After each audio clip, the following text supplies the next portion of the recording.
ओम नमोर्यंताणं नमो सिद्धाणं नमो आर्याणं नमो वज्रायणं नमो लोहे सव्वसाहुणम्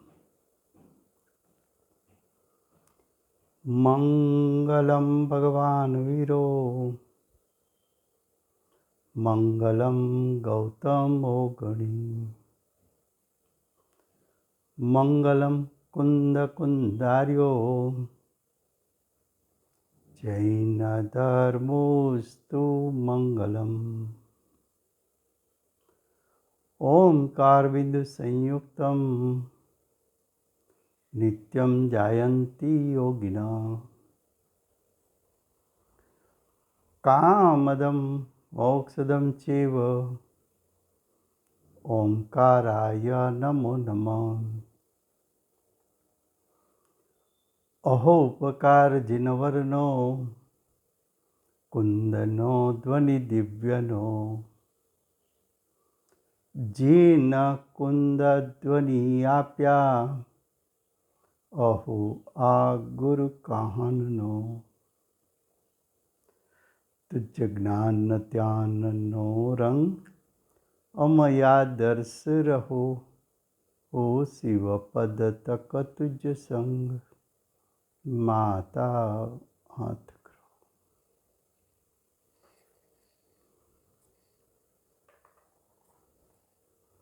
आ अष्टपाहुड़ नामनु परम अध्यात्म शास्त्र है। भगवत कुंकुंदाचार्य देव अष्टपाहुड़ में छठ्ठू पाहुड़ मोक्ष पाहुड़ की रचना करी है।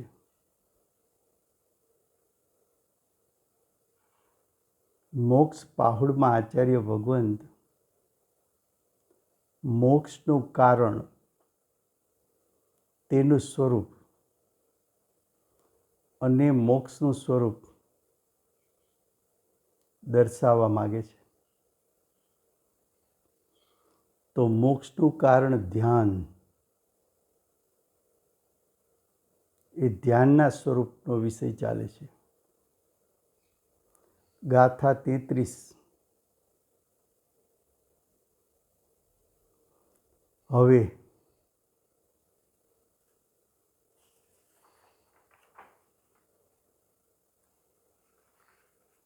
हवेनो अर्थ है कि पूर्व गाथा में मैं कहूँ तू कि मुनिओ मुनिराजो धर्म संबंधीनो व्यवहार त्यागे तो ध्यान थई सके। ए कह्या पछी हवे कहे छे के जीनदेव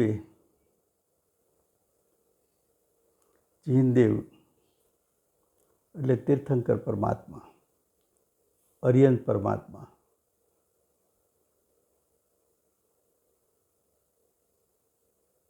जीनदेवे जेवी ध्यान अध्ययननी प्रवृत्ति कही है। भगवान की दिव्य ध्वनि में साधक ने ध्यान केता स्वभावनु लक्ष्य करवू एनी प्रवृत्ति अध्ययननी प्रवृत्ति एटले सविकल दशा में ध्यान संबंधी चिंतन मनननी प्रवृत्ति ए जेवी जिनेन्द्र भगवाने कही है तेवो ज उपदेश करे छे। जिनेन्द्र भगवान पासे कुंकुंदाचार्य देव आ बात सांभळीने आव्या छे એમણે જે કહ્યું એવું પોતાની ભૂમિકા અનુસાર પોતે ધ્યાન અધ્યયન કરે છે, એવો અનુભવ કરે છે અને ભગવાને કહેલા ઉપદેશ પ્રમાણે જીવો ઉપર કરુણા કરીને ભગવાનનો ઉપદેશ જે અવધારણ કર્યો છે તેને કહે છે.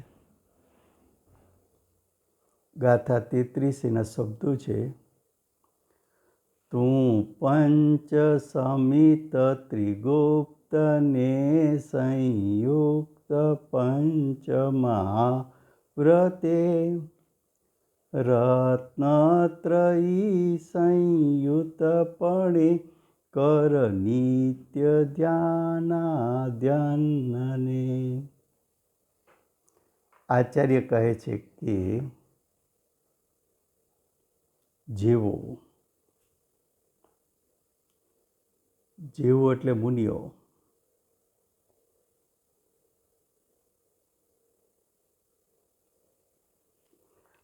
પાંચ મહાવ્રત યુક્ત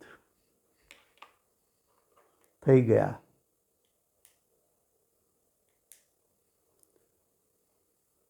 જેવો પાંચ સમિતિ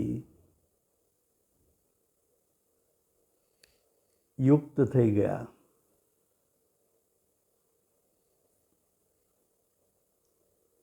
જેવો ત્રણ ગુપ્તિઓથી યુક્ત થઈ ગયા,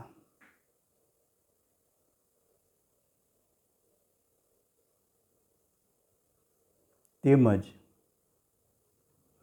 સમ્યક દર્શન જ્ઞાન ચારિત્ર રૂપી રત્નત્રયથી સંયુક્ત થઈ ગયા, તેવા બનીને હે મુનિજનો, તમે ધ્યાન અને અધ્યયન શાસ્ત્રનો અભ્યાસ સદા કરો.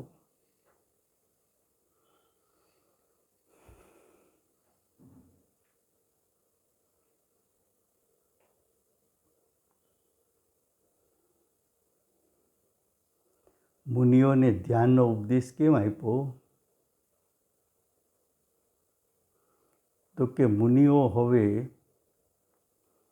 ઉગ્ર પુરુષાર્થ કરી, ધ્યાન કરી, બધી ધર્મ પ્રવૃત્તિથી નિવૃત્ત થઈ, શ્રેણી આરોહણ કરી અને પૂર્ણતાની પ્રાપ્તિ કરે.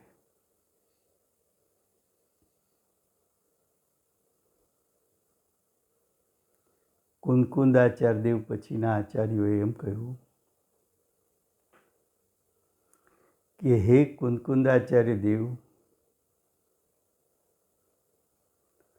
આપ ભગવાનની વાણી સાંભળીને એ ભગવાનની વાણી અવધારણ કરીને અહીં ભરત ક્ષેત્રમાં ન લાવ્યા હોત તો અમારા મુનિઓનું શું થાત?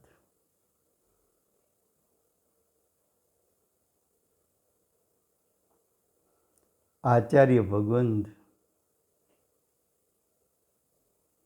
પોતે મુનિ છે, આચાર્ય છે, મુનિઓના મુનિ આચાર્ય,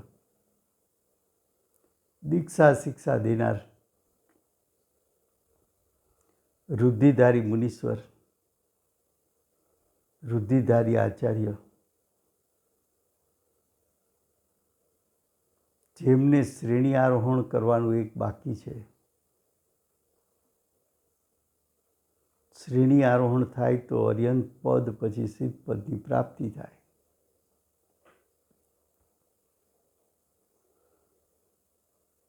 એવા આચાર્યનું સંબોધન મહાવિદ્ય ક્ષેત્રમાં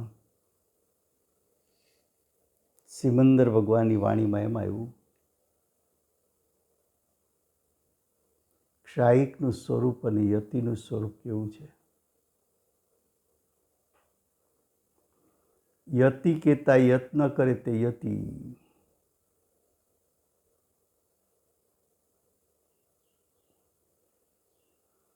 યત્ન કરે એટલે પુરુષાર્થ કરે. મુનિરાજનો પુરુષાર્થ એટલે શ્રેણી આરોહણ કરવી.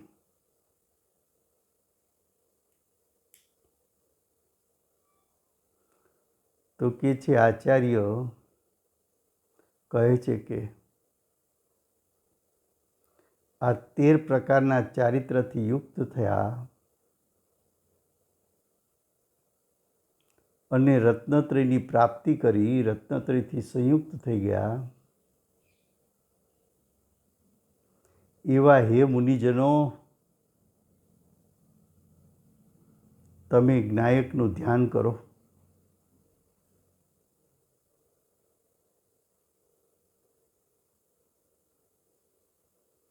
અને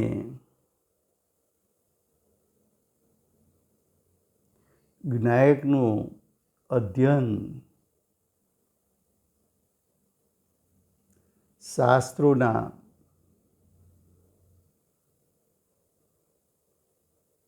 નિમિત્તે અભ્યાસ સદા કરો.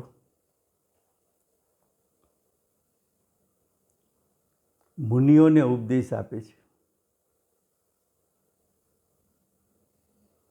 ધ્યાન અને અધ્યયન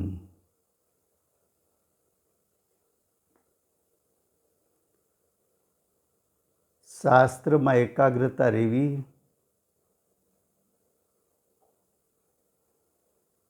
અને બધા ધર્મ અનુસારના વ્યવહારો છૂટી જવા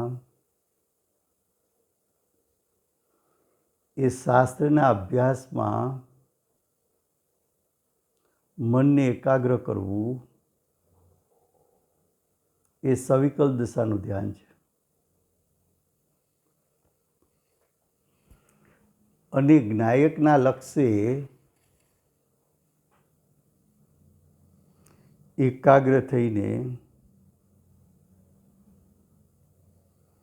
નિર્વિકલ્પ દશાને પ્રાપ્ત કરીને શ્રેણી આરોહણ કરવી એવી ધ્યાનસ્થ અવસ્થા, એનું ફળ ભાવ મોક્ષ અરિહંત પદ અનંત ચતુષ્ટયની પ્રગટતા. ભાવાર્થ: અહિંસા, સત્ય, અસ્તેય, અચૌર્ય, બ્રહ્મચર્ય અને પરિગ્રહ ત્યાગ, તે 5 મહાવ્રતો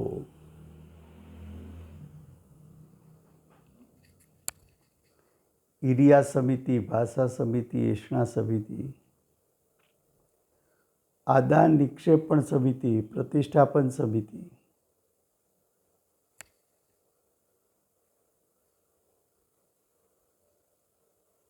અને મન ગુપ્તી, વચન ગુપ્તી, કાય ગુપ્તી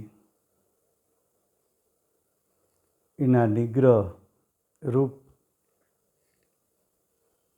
આ 13 પ્રકારનું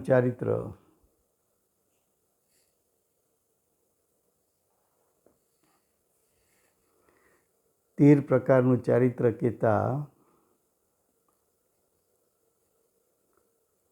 5 મહાવ્રત, 5 સમિતિ, 3 ગુપ્તી, મુનિઓને ઓછામાં ઓછું 13 પ્રકારનું ચારિત્ર હોય છે એમ તીર્થંકર પરમાત્માએ કહ્યું છે.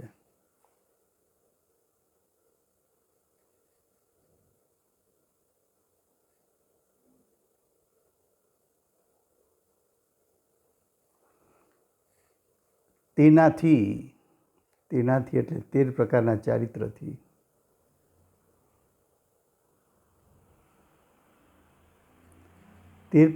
ચારિત્રથી યુક્ત થઈને એટલે પ્રાપ્ત કરીને જે નિશ્ચય વ્યવહાર રૂપ સાધક દશામાં નિશ્ચય સમ્યક દર્શન જ્ઞાન ચારિત્ર સાથે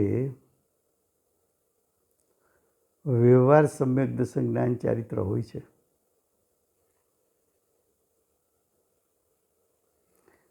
તેનાથી પણ યુક્ત થઈને તેને પણ પ્રાપ્ત કરીને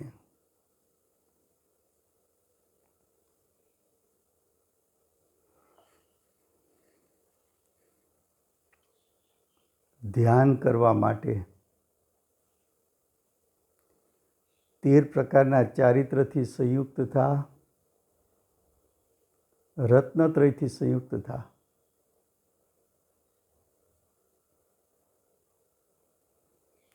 તો ધ્યાન અને અધ્યયન કરવાનો ઉપદેશ છે.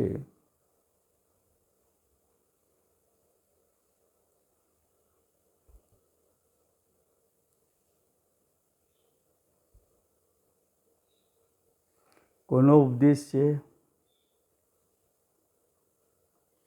તીર્થંકર પરમાત્માનો ઉપદેશ છે.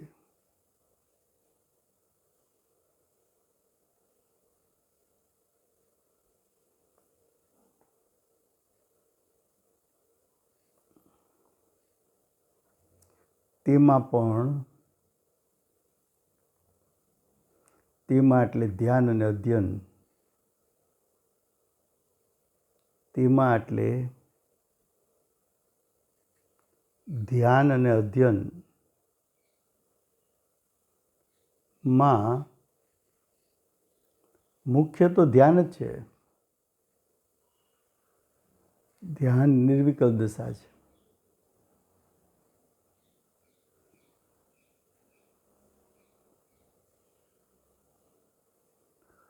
અધ્યયનમાં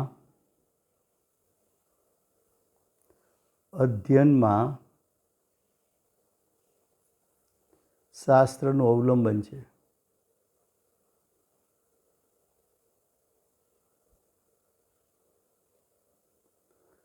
સવિકલ્પ દશા છે.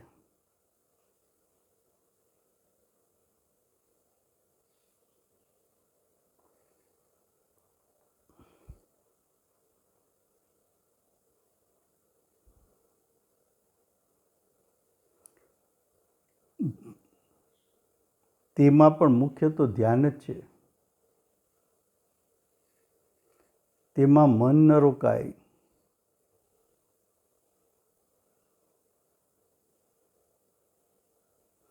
તેમાં કહેતા અધ્યયનમાં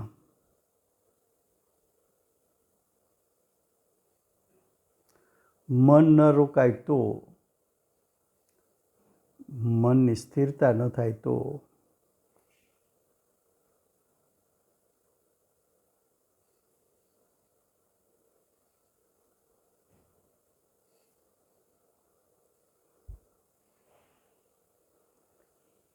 ધ્યાનમાં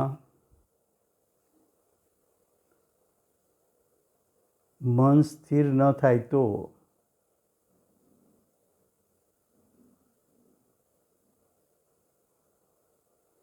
શાસ્ત્રના અભ્યાસમાં મનને લગાવે તે એટલે અધ્યયન.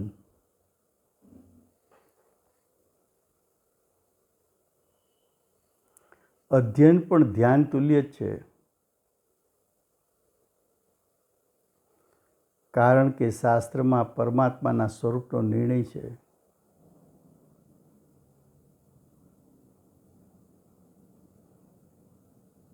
અધ્યયન પણ ધ્યાનનું જ અંગ છે.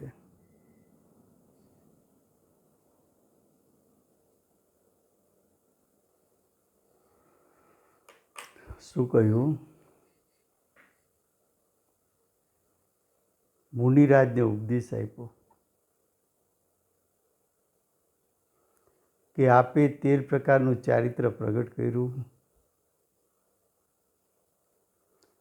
આપે નિશ્ચયપૂર્વક વ્યવહાર એવા સમ્યક દર્શન જ્ઞાન ચારિત્રની પ્રગટતા કરી.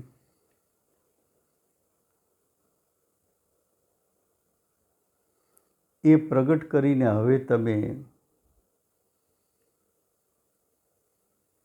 માત્ર જ્ઞાયકમાં એકાગ્ર થાઓ.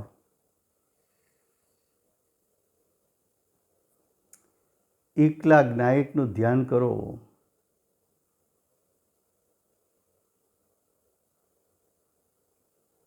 હવે ધર્મ સંબંધીના વ્યવહાર પણ ત્યાગી દો,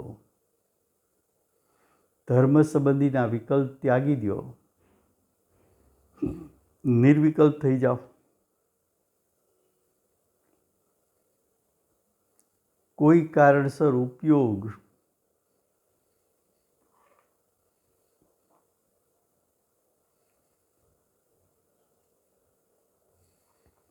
જ્ઞાયકમાં સ્થિર ન થાય,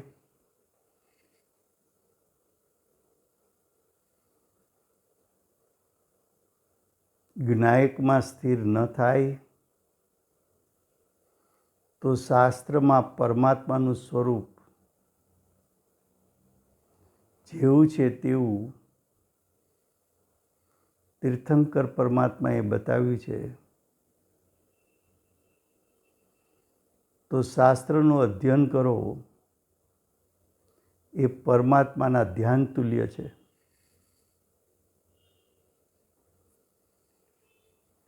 મુનિરાજની બે જ પ્રવૃત્તિ,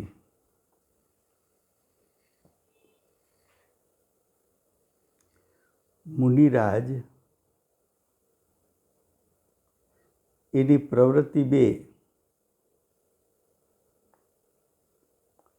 એક ધ્યાન, બીજું અધ્યયન.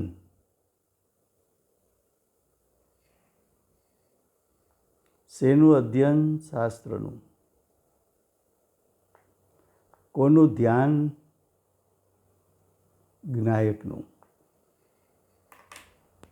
પરમાત્માનું. ધ્યાન ન કરી શકાય એટલો પુરુષાર્થ ન ચાલે તો સવિકલ્પ દશામાં રહીને શાસ્ત્રનું ચિંતન મનન કરો. હવે ગાથા 34. હવે કહે છે એનો અર્થ એમ કે પૂર્વ ગાથામાં આચાર્ય ભગવંતે મુનિરાજને ધ્યાન અને અધ્યયન કરવાનું કહ્યું.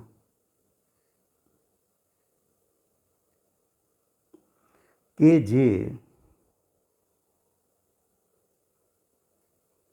રત્નત્રયની આરાધના કરે છે તે જીવ આરાધક જ છે.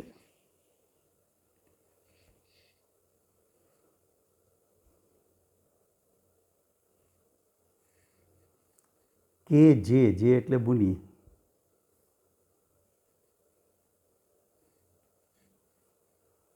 હવે કહે છે કે મુનિ રત્નત્રયની આરાધના કરે છે.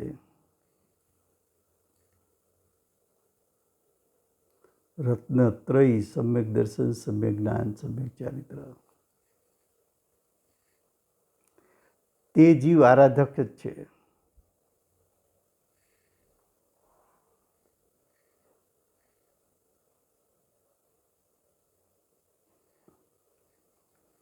ગાથા 34 એના શબ્દો છે: રત્નત્રયી આરાધનારો જીવ આરાધક કયો, આરાધનાનું વિધાન કેવલ જ્ઞાન ફળદાયક અહો.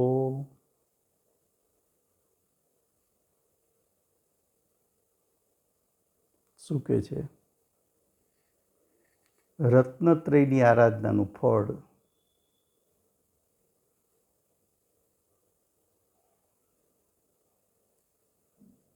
તો કે એનું ફળ કેવળ જ્ઞાન.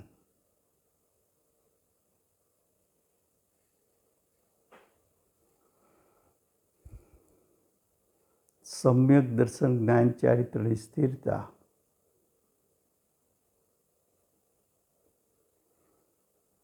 જીવની દ્રષ્ટિ ઉત્પન્ન થતાની સાથે જ્ઞાયકમાં નિર્વિકલ્પ તન્મય થઈ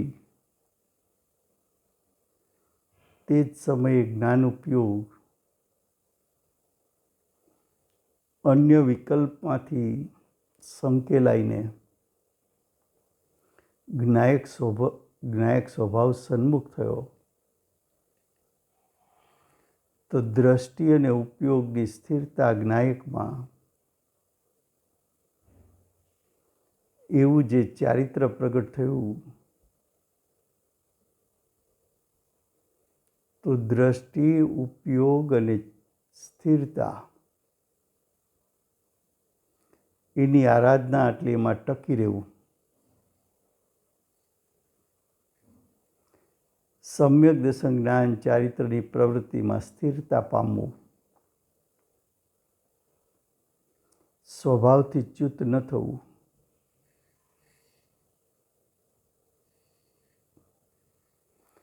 એવી સમ્યક દર્શન જ્ઞાન ચારિત્રની આરાધના કરનારા જીવને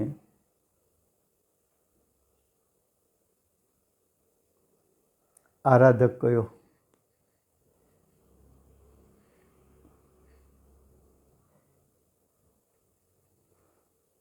મરઘીનું કામ શું?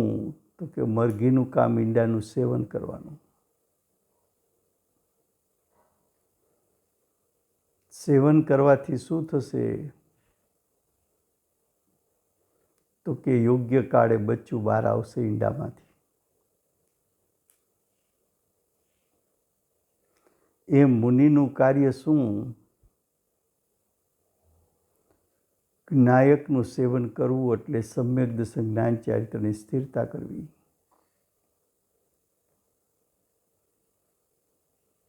સમ્યક દર્શન જ્ઞાન ચારિત્ર દ્વારા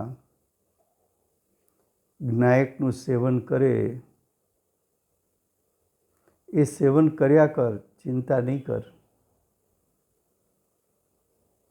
બીજા કોઈ વિકલ્પ ઉત્પન્ન નહીં કર. એમાં સ્થિરતા થતાં કાળ પાકશે ત્યારે કેવળ જ્ઞાન એમાંથી પ્રગટ થશે.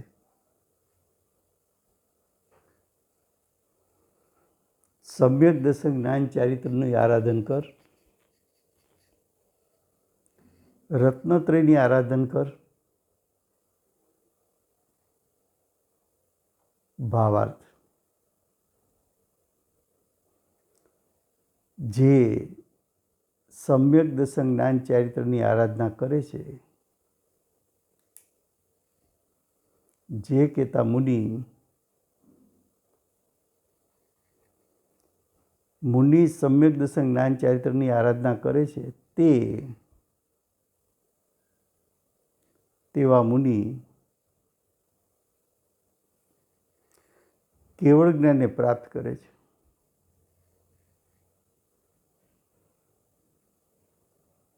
પરિપૂર્ણ જ્ઞાન, અનંત જ્ઞાન,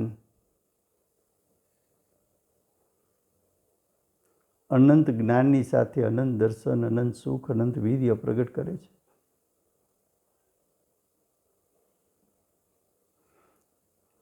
તે જીન માર્ગમાં પ્રસિદ્ધ છે.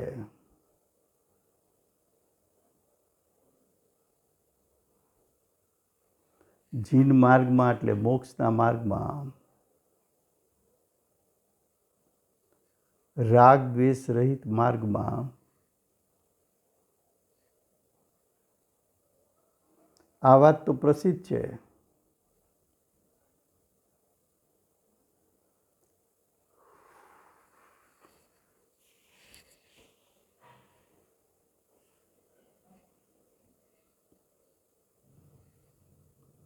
હવે ગાથા 35.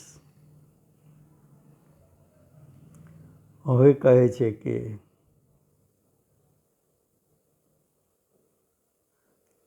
શુદ્ધાત્મા છે તે કેવળ જ્ઞાન છે અને કેવળ જ્ઞાન છે તે શુદ્ધાત્મા છે. શુદ્ધાત્મા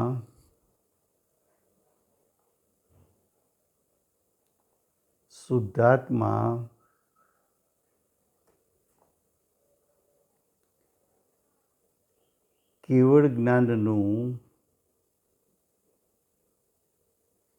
શક્તિરૂપ સામર્થ્ય છે.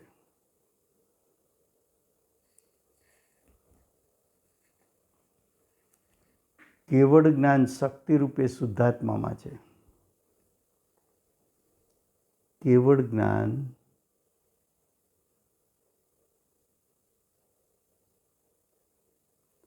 શક્તિ રૂપે શુદ્ધાત્મામાં છે. માટે કેવળ જ્ઞાન છે તે જ શુદ્ધાત્મા છે. ગાથા 35 છે સિદ્ધ આત્મા શુદ્ધ છે ને સર્વજ્ઞાની દર્શી છે. તું જાણ રે જીનવર કથિત આ જીવ કેવળ જ્ઞાન છે. દરેક જગ્યાએ આચાર્ય ભગવંત તીર્થંકર ભગવાનની સાક્ષીએ કહે છે. અમે તીર્થંકર ભગવાન પાસેથી સાંભળીને આવ્યા છીએ, કહીએ છીએ. શું અમે સાંભળ્યું? તો કે તારો શુદ્ધાત્મા કેવળ જ્ઞાન પ્રગટ કરી શકે એવા શક્તિરૂપ સામર્થ્યવાળો હોવાથી શુદ્ધાત્મા અને કેવળ જ્ઞાનમાં કંઈ અંતર નથી. શુદ્ધાત્મા કયો કે કેવળ જ્ઞાનનું સામર્થ્ય કહો, કેવળ જ્ઞાન કયો કે શુદ્ધાત્મા કયો, બંને વાત એક જ છે. અર્થ આત્મા એટલે શુદ્ધાત્મા.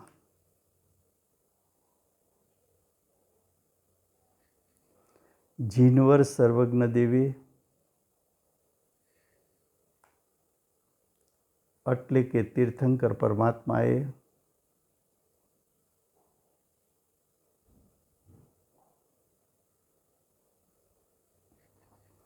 આવો કહ્યો છે. કેવો કહ્યો છે?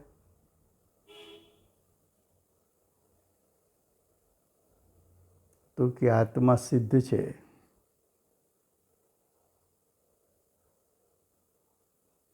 આત્મા કેવો છે? સિદ્ધ છે.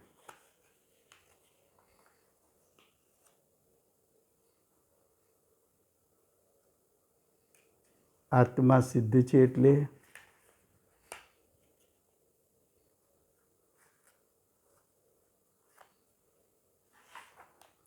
આત્મા સ્વયં છે.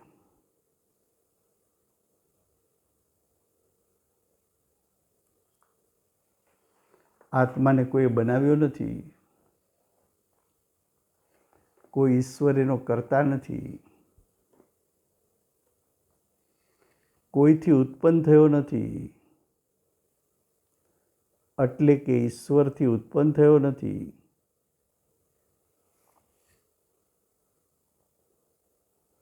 કોઈ સુપર પાવરથી ઉત્પન્ન થયો નથી.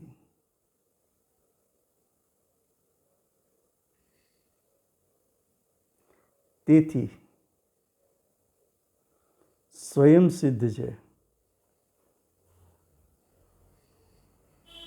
પોતે પોતાથી છે.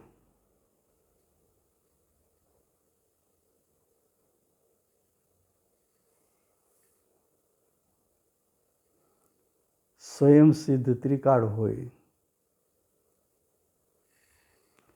જેને કોઈએ બનાવ્યો નથી,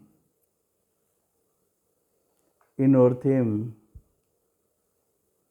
કે અનાદિનો છે.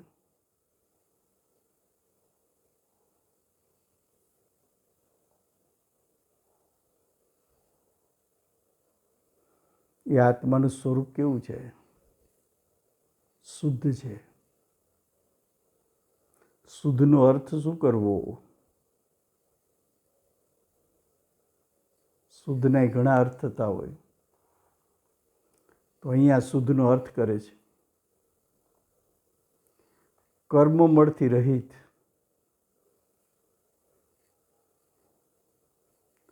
ભાવ કર્મ દ્રવ્ય કર્મ રહિત એવો શુદ્ધ છે. સર્વજ્ઞ છે એટલે સ્વભાવથી સર્વજ્ઞ, શક્તિથી સર્વજ્ઞ છે.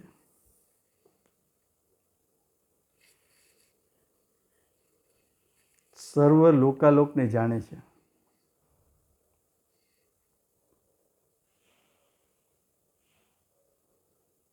સર્વ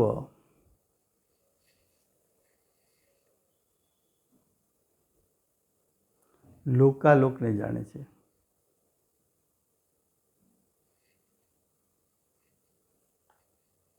સ્વભાવથી સર્વજ્ઞ. સર્વજ્ઞપણું પ્રગટ થાય વર્તમાન પર્યાયમાં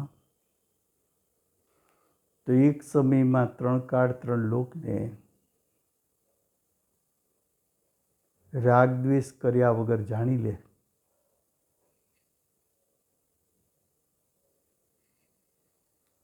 એક સમયમાં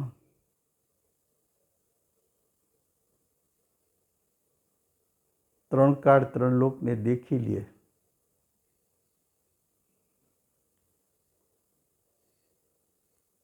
સર્વજ્ઞ સ્વભાવથી સર્વજ્ઞ, સ્વભાવથી સર્વદર્શી, કેવળ દર્શનને પ્રગટ કરી શકે એવા સ્વભાવવાળો, કેવળ જ્ઞાન કેવળ દર્શનને પ્રગટ કરી શકે એવા બે સ્વભાવ એનામાં છે. સ્વભાવ તો અનંત.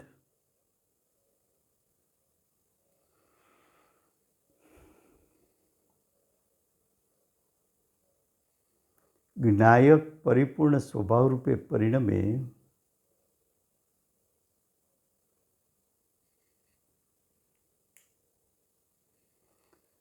જ્ઞાયક પરિપૂર્ણ સ્વભાવ રૂપે પરિપૂર્ણ સર્વજ્ઞ સ્વભાવ રૂપે પરિણમે. પરિપૂર્ણ સર્વદર્શી રૂપે પરિણમે. તો એ શુદ્ધાત્મા એક સમયમાં ત્રણ કાળ ત્રણ લોકને રાગ દ્વેષ કર્યા વગર જાણી લે, દેખી લે છે. આ પ્રમાણે આત્મા છે તે હે મુને, હે મહાશય,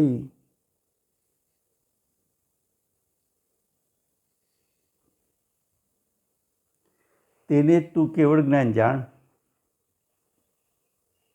કેવળ જ્ઞાન શું છે? તો કે સર્વજ્ઞ સ્વભાવમાંથી પ્રગટ થતું સામર્થ્ય છે.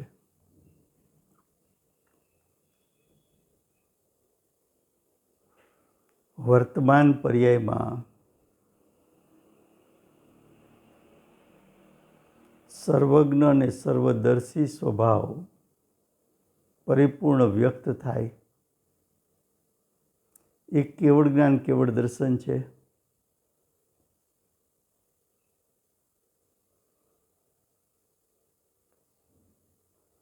કે છે તેને તું કેવળ જ્ઞાન જાણ, અથવા કેવળ જ્ઞાનને જ આત્મા જાણ.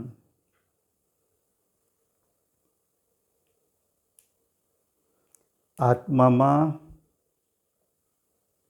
અનંત અભેદ સ્વભાવો છે. એ અનંત સ્વભાવોમાંથી સર્વજ્ઞ અને સર્વદર્શી બે સ્વભાવ આત્માના સ્વભાવ છે.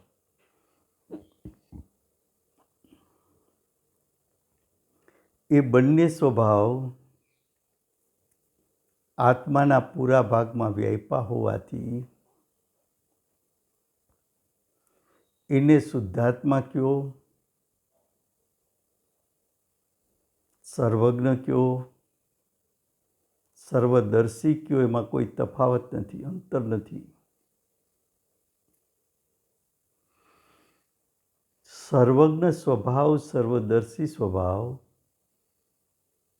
છે પરિણમનશીલ. સ્વભાવ છે એ શક્તિરૂપ સામર્થ્ય છે. સર્વજ્ઞ સર્વદર્શી સ્વભાવ એ આત્માનું શક્તિરૂપ સામર્થ્ય છે. સ્વભાવ હોવાથી સર્વજ્ઞ ને સર્વદર્શી સ્વભાવ છે ત્રિકાળ, છે પરિપૂર્ણ, છે શુદ્ધ, છે નિરપેક્ષ, છે સ્વયંસિદ્ધ, છે અવિનાશી. એનું કોઈ કરતા નથી. એવા ત્રિકાળ સ્વભાવ સ્વરૂપાત્મા. માટે આત્મામાં અને સર્વજ્ઞ સ્વભાવમાં કાંઈ અંતર નથી. આત્મા અને સર્વદર્શી સ્વભાવમાં અંતર નથી. કેમ? એ બંને સ્વભાવ શુદ્ધાત્મામાં અભેદ છે, ત્રણેયકાળ અભેદ છે. શુદ્ધાત્મા સર્વજ્ઞમય, સર્વદર્શીમય છે. એ જે એનું શક્તિરૂપ સામર્થ્ય છે એ પર્યાયમાં વ્યક્ત થઈ શકે છે. આત્માના અસંખ્યાત પ્રદેશે સર્વજ્ઞ સ્વભાવ, સર્વદર્શી સ્વભાવ વ્યાપેલો હોવાથી આત્મામાં તન્મય હોવાથી, આત્મામાં એકરૂપ હોવાથી, આત્મામય હોવાથી શુદ્ધાત્મા અને સર્વજ્ઞ સ્વભાવ, સર્વદર્શી સ્વભાવ એની વચ્ચે અંતર નથી. એ સર્વજ્ઞ સ્વભાવ, સર્વદર્શી સ્વભાવની વ્યક્તતા આત્માના અસંખ્યાત પ્રદેશે થાય છે. એ બંને સ્વભાવે પોતાનું સ્વભાવપણું પ્રગટ કર્યું. એ આત્માના અસંખ્યાત પ્રદેશે પ્રગટ થયું હોવાથી શુદ્ધાત્મા કયો કે કેવળ જ્ઞાન કયો કે કેવળ દર્શન કયો, એમાં કોઈ અંતર નથી, તફાવત નથી.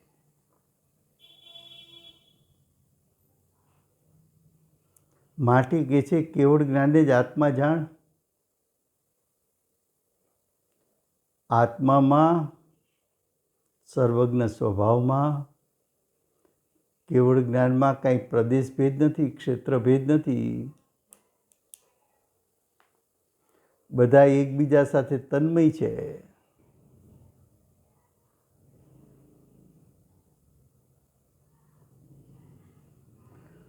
ગુણ ગુણીનો ભેદ છે એ ગૌણ કર. આ ગુણ અને આ ગુણી એવા ભેદોને ગૌણ કર.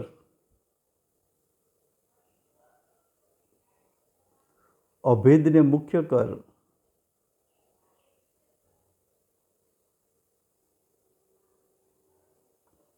આ આરાધનાનું ફળ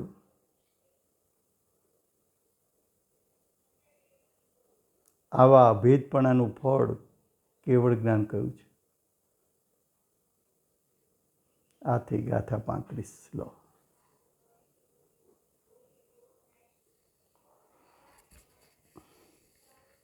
સર્વજ્ઞપણાને પ્રાપ્ત શ્રી સિમંદર ભગવાનનો જય હો. ભાવશ્રુત દ્રવ્યશ્રુતના ધારક કુંકુંદાચાર્ય દેવનો જય હો. વર્તમાન કાળે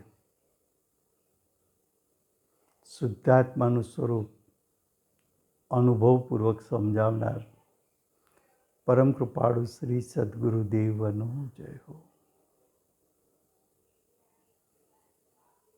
આત્મ સ્વભાવને અનુભવનાર પ્રશમમૂર્તિ ભગવતી માતનો જય હો.